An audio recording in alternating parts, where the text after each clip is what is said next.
I just wanted to say thanks, because I might run out of time at the end, to all the people who've been involved in this work. And I would say thanks, particularly to Milena, really, for putting together all these data. I think I've actually covered over your head with a picture now. Sorry, Milena, it was up there. And massive thanks to Breaking Convention for coming to Exeter this year. We've absolutely loved having everyone here, blowing our minds, and hopefully we'll have you here again. And this is my conflict of interest statement. I don't know what that picture is in the corner of the slides. I'm on the Scientific Advisory Board of Awaken Life Sciences and do investigator-initiated trials for them. I do some contract research for some other organisations. But the work that I'll be presenting here is funded by the Medical Research Council and National Institute for Health Research. So why I called this "We Need to Talk About Ketamine," and why I think we need to talk about ketamine, is that ketamine has been on a bit of a weird journey, as is demonstrated here by my woefully selective timeline of ketamine events. And I think we're at a bit of a crucial stage where we need to really proceed with caution, lest we kind of undermine the huge therapeutic potential of ketamine. That's what I'm hoping we'll have today, is a kind of balanced discussion of the highs and lows of ketamine, both throughout the sessions and then in our panel at the end. Sorry, I'm going back.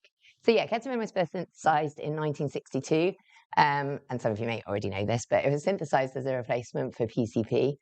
So PCP was withdrawn because of an outbreak of hysteria, really not from the people taking it, but more from American law enforcement, who became convinced that people on PCP had superhuman powers. And there's all these reports of people on PCP ripping doors off police cars and breaking through handcuffs. When you actually look into it, there's no evidence of that at all. And actually, really bizarrely, tasers were invented to deal with PCP users, and the police issued nets to catch them. So I don't know if any of you have ever encountered people on ketamine, but I don't, if PCP is a stronger version of ketamine, I don't think you need a net to catch people. So really not that challenging. So ketamine has got the kind of same action in the brain as PCP. It works on the NMDA receptor, but it's got less affinity than PCP.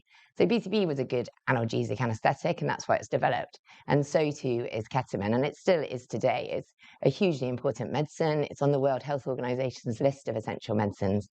Because it's really safe acutely, it doesn't slow your breathing or your heart rate, unlike other anesthetics. So for situations like developing countries where you don't have money to intubate people, ketamine is really, really important. But its kind of mainstream clinical use was limited because people came round from ketamine anesthesia reporting things like near-death experiences and out-of-body experiences. And these effects, I guess, mean why we're talking about it here today at Breaking Convention, but also made it appealing to recreational users.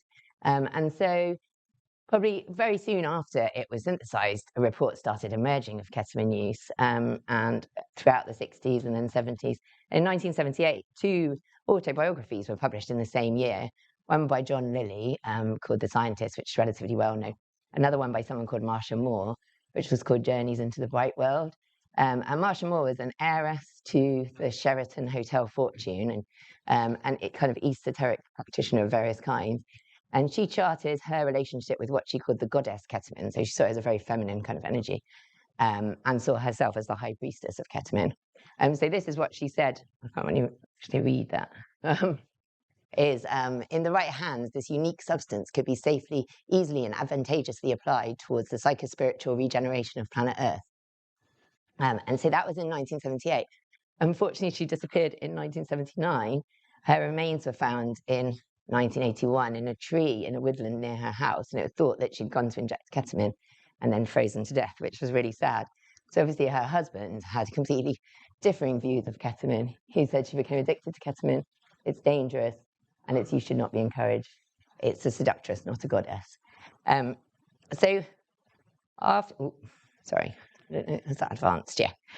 So around that time as well, which is relatively unknown, there were some reports, one from Argentina and one from Iran in the kind of early 80s, of ketamine's use adjunctively to therapy as a treatment for depression.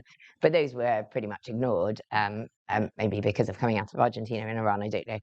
But throughout that time as well, ketamine use was growing throughout the Western world, and although it was kind of confined to sort of niche groups, so like in the UK, it was kind of confined to squat party culture or the gay scene. And here's what some people said about ketamine in 1989. The hazards and pitfalls of recreational use loom dramatically larger than with any other psychedelic. It seems unlikely that case popularity will increase. And then this other person in the face said, it's just another dodgy substance we don't know nearly enough about. The drug is likely to disappear as suddenly as it seems to have emerged. So I'm not quite on the money there. That's, yeah, so actually, contrary to what these people said, the drug grew in popularity to the extent that in 1999, it was placed on Schedule 3 in the US because of concerns about its abuse potential. And then in 2006, the UK followed suit. And obviously, we know how successful our criminalising drug policy is. So after they made the substance class C, the use just increased dramatically. This is a quote saying ketamine use doubled between 2006 and 2008. So if the ban was intended to stop using, it was, failed spectacularly, as we know. In that very same year, the first real randomized controlled trial of ketamine was published by Carlos Zarate's group out of NIMH. There was one before, but it didn't have a kind of control group. And so that was hailed as a massive breakthrough in the treatment of depression.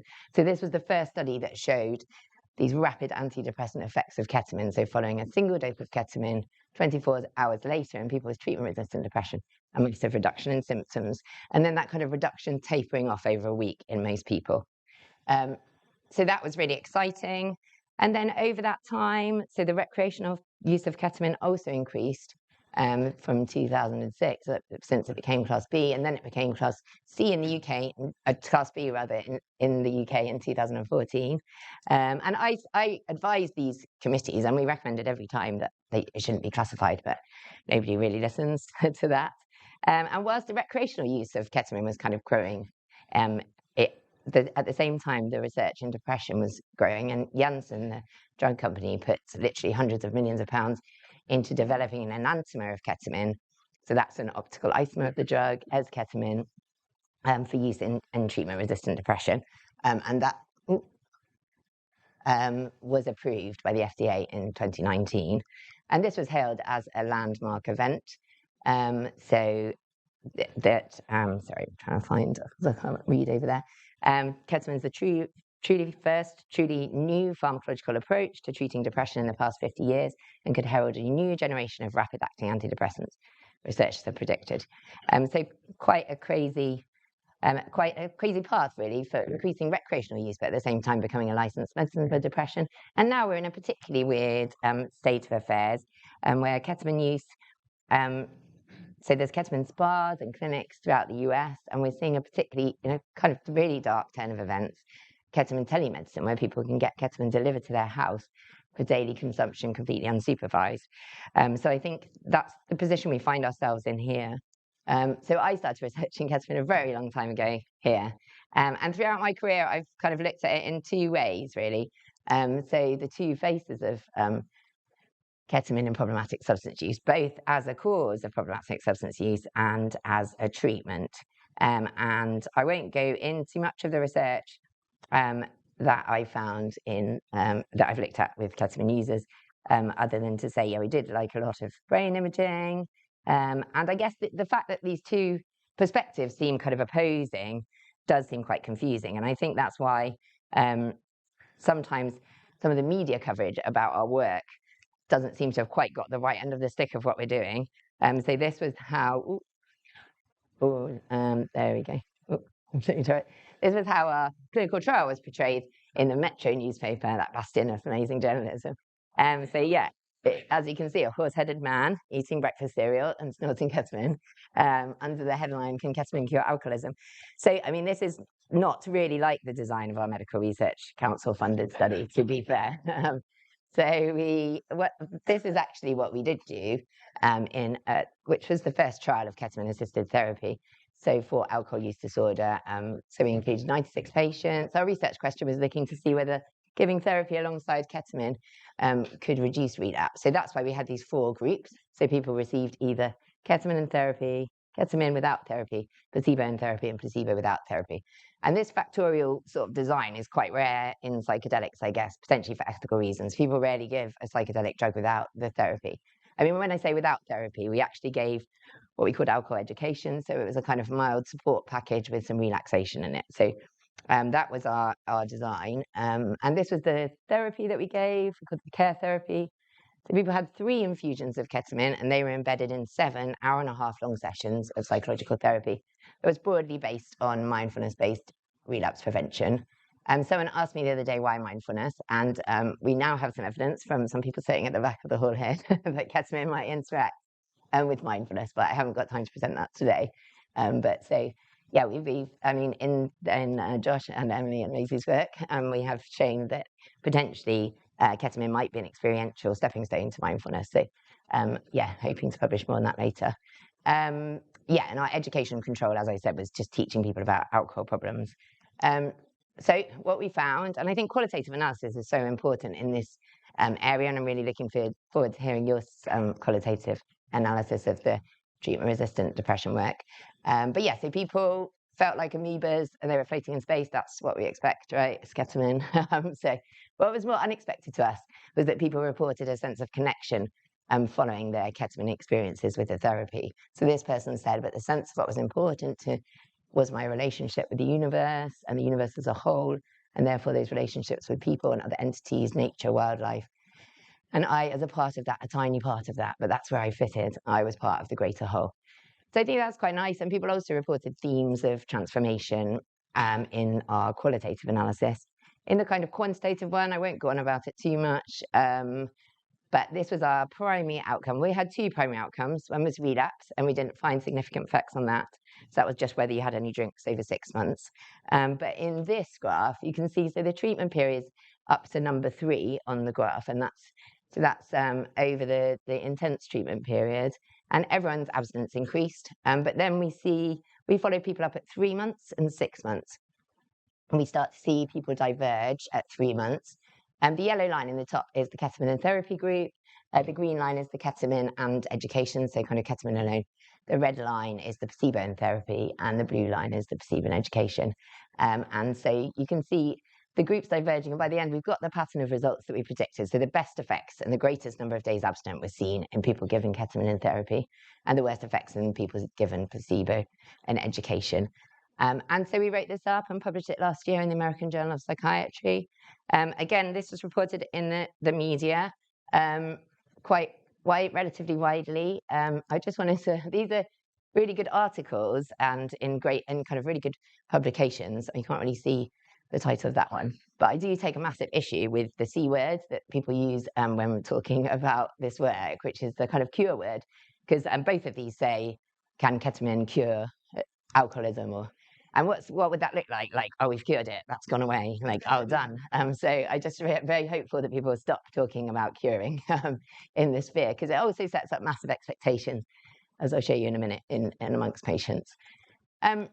So yeah, the next steps for this work, we're really excited. We've just started a phase 3 clinical trial, which is largely funded by the Department for Health with additional funding from Awaken Life Sciences.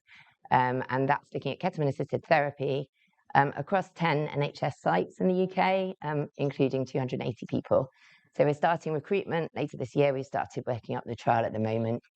And our aims really are to make psychedelic therapy accessible and scalable. So we're using a kind of pared down version of a lot of the kind of therapy. So relatively low intensity therapists trained up in this method and quite short interventions. We're hoping to build in a much more longer aftercare peer support program as part of this that will be self-sustaining. But yeah, I'm really excited about that. And I am also really excited about the promise of this therapy. And I believe very much that this is safe through the limited doses that we give embedded in a package of therapy that's designed to tackle addiction. But there are a lot of warning signs out and about around about ketamine, particularly coming from the US. So this is just a report that came out talking about someone who was in a research trial and found ketamine was really effective and then went and sought ketamine out of pocket and ended up doing like a very large amount of ketamine every day, really. 100 milligrams 4 times daily, which is a really big dose, and then ended up with some ketamine withdrawal symptoms. Also, I've lost now like a day or two in the therapeutic ketamine Reddit thread. There's some really quite worrying trends on there, I would say. And I think this has all come about as a function of this telemedicine advance potentially, where people are just ordering ketamine online. So this person said they've been set up and it's $130 a month, but you can get up to 120 milligrams a day. I mean, these are not some of the worst things that I saw in there. There were people talking about how you can use ketamine as like dissolve down the lozenges and make them into suppositories or for injection. So really quite worrying signs. And then little inklings that people might be getting some of the most serious physical consequences of ketamine, which is the bladder damage associated with ketamine. And this was actually an interesting note from someone in our study who was in the trial, who came to us much later after the trial had finished, and they were actually in the placebo group. And we published this through a conference, but it's actually been quite hard. It was quite hard to get it published. I don't know why.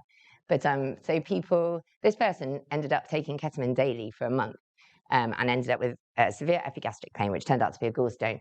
But when we were asking him, why did you do this? He said he was reading on the NHS website. He knew he'd been in the placebo group.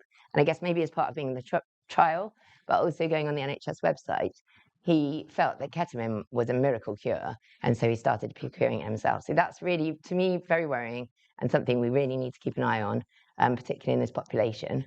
And clearly, ketamine's not a miracle cure, and hopefully no one will use the C word anymore, but also does have some really, really serious physical consequences associated with it, unlike a lot of other substances, really.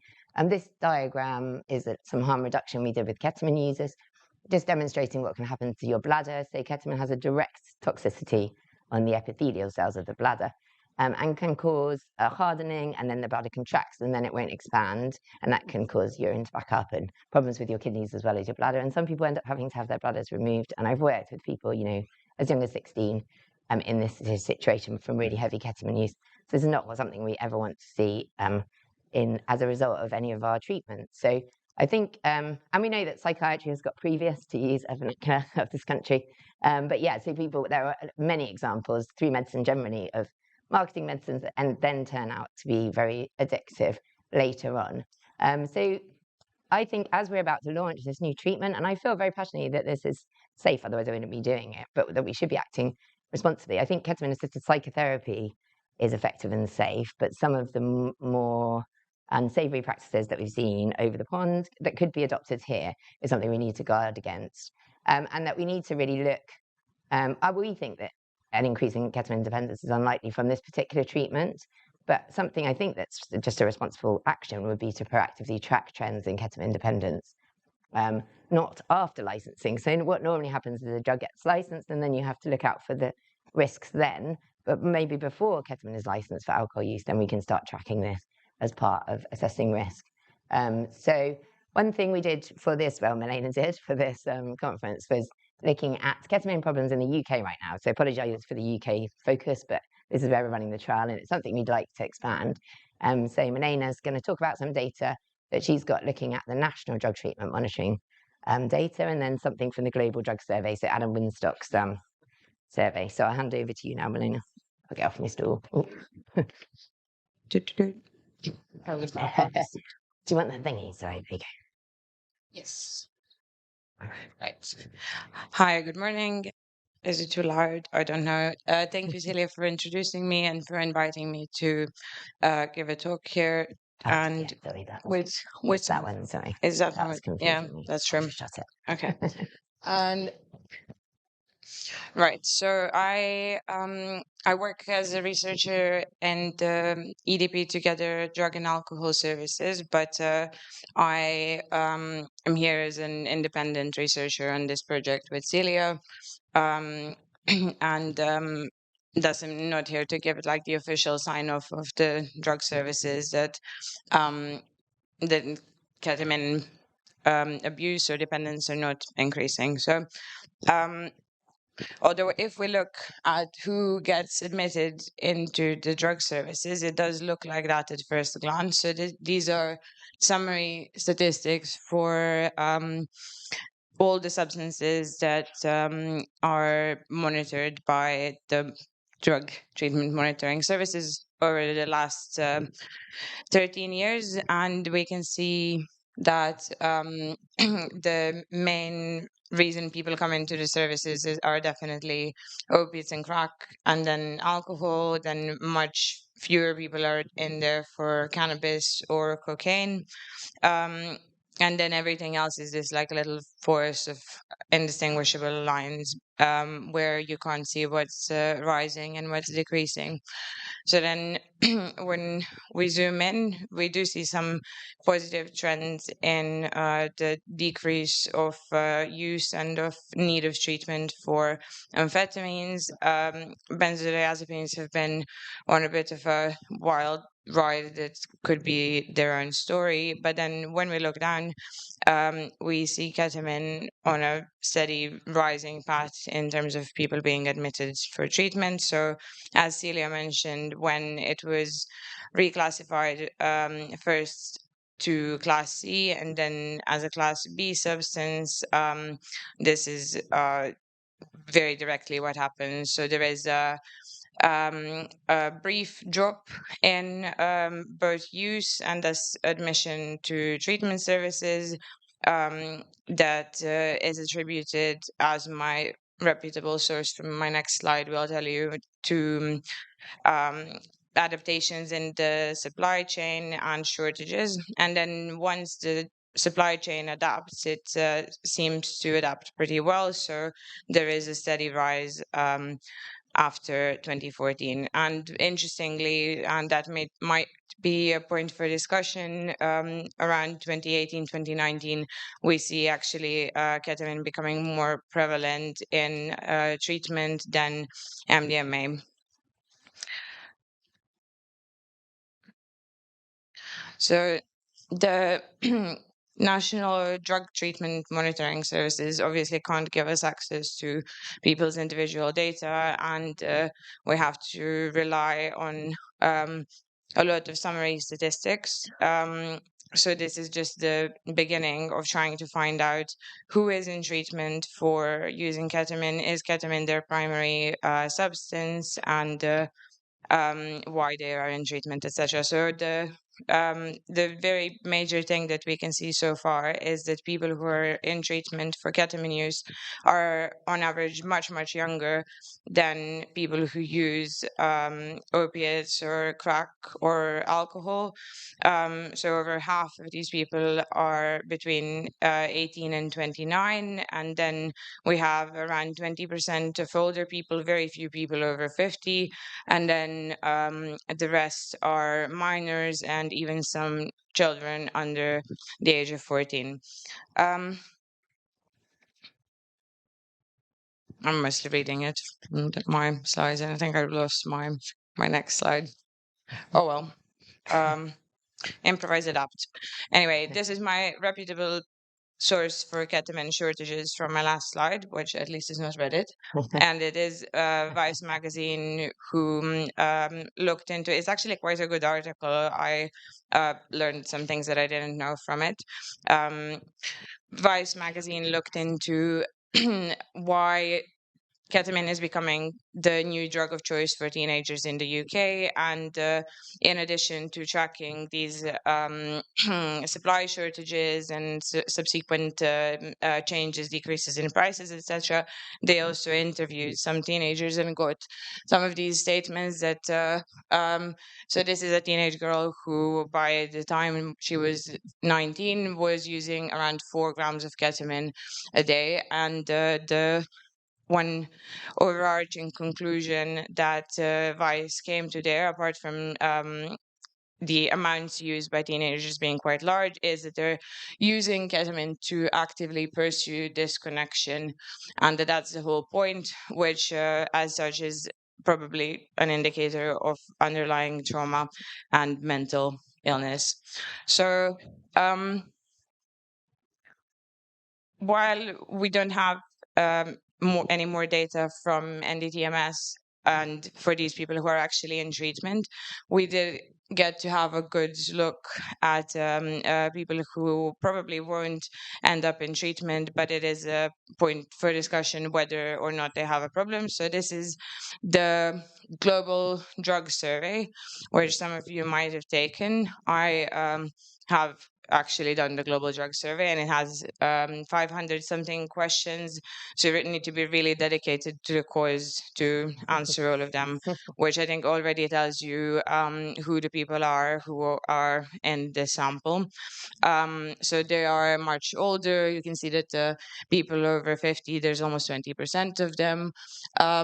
Everyone has a bachelor's, everyone's over 25. Everyone's in full-time employment, but then if you look at their patterns of drug use, so this is only looking at people who use ketamine actively. They also use many other drugs, alcohol, cannabis, amphetamines, cocaine. This is not all the same person. This is the average user, right? Although who knows? But what you can see is that the frequency of use for either ketamine or the other substances that they actively use is not really very high. So they will not use usually more than half a gram of ketamine in one go, nor will they do it more frequently than once every 2 weeks. But then the Global Drug Survey asks, would you like some help? Do you want to try to use less ketamine? Would you like some help in using less ketamine? And do you plan to seek help for that? And what was interesting to me there is that there's not really a difference in responses based on amount or frequency. So people who say, yes, I do want help or need help or plan to use less, use the same amount as people who don't. And I think that's my conclusion there, that like there is the 4 grams a day sort of obvious need for treatment, but then even people who use way less and way less frequently have good reasons to consider and reconsider their use carefully. That's Cool, that's sorry for brilliant. being No, thanks, Melina. That's amazing. Yeah, we've just got a couple of minutes left, so I'll yeah. So just to say, I mean, that's just really preliminary work. We're just thinking of starting to try and assess ketamine use problems in the UK using existing data sets and maybe going proactively as we start this longer trial. And something we've identified as a big issue, which we didn't really get to talk about here, was the ketamine treatment services for users are pretty poor and not at all bespoke. So people with ketamine problems are put in with people who smoke a lot of crack, and they're a very different group of individuals. So that's something we want to try and address as well. Yeah, and just to end, really, I don't know if ketamine is portentous for further work with classic psychedelics, but I think it's really important that we have these kind of frank conversations, and I think that's emerging more and more over time. People are starting to acknowledge any potential harms and track and manage these. So kind of working to educate people and moderate expectations, and there's a role of the media in that as well. It's great that we've got a couple of journalists, obviously very high quality ones, in our session today. But yeah, the ketamine has these problems, doesn't necessarily undermine the therapeutic benefit. What we'll do is if we aren't aware of them. So yeah, I wonder if ketamine could be either kind of Trojan horse tranquilizer. Sorry, this is a really weird slide. I should probably stop here.